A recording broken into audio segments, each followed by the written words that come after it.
महाराष्ट्र की सियासत में भूचाल आया हुआ है। एक तरफ महायुति गठबंधन में दरार की खबरें सामने आ रही हैं, तो अब दूसरी तरफ एनसीपी यानी अजित पवार गुट में भी फूट की खबरें सामने आ रही हैं। लोकसभा चुनाव के परिणामों को पार्टी के लिए बड़े झटके के तौर पर देखा जा रहा था कि पार्टी को अब एक और बड़ा झटका लगने जा रहा है। तो क्या है पूरा मामला, देखिए ये रिपोर्ट। महाराष्ट्र में लोकसभा चुनाव के परिणामों ने सबको चौंका दिया। जो गठबंधन राज्य में सरकार चला रहा है, जनता ने लोकसभा में उसे नकार दिया है। महायुति गठबंधन को राज्य में करारी हार का सामना करना पड़ा है। उसमें भी सबसे बड़ा झटका अजित पवार की एनसीपी को लगा था, जो 4 में से केवल 1 सीट पर ही जीत दर्ज कर पाई।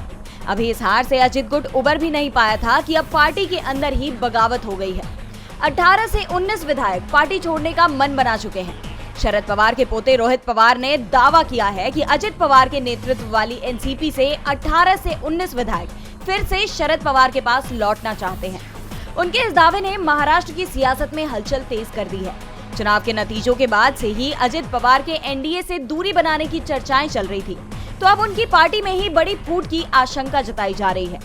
ऐसे में अब सवाल महाराष्ट्र सरकार पर भी उठने लगे हैं। जहां इंडिया गठबंधन के साथ महाअघाड़ी गठबंधन मजबूत हो रहा है, तो महायुति गठबंधन में दरार बढ़ती हुई दिखाई दे रही है।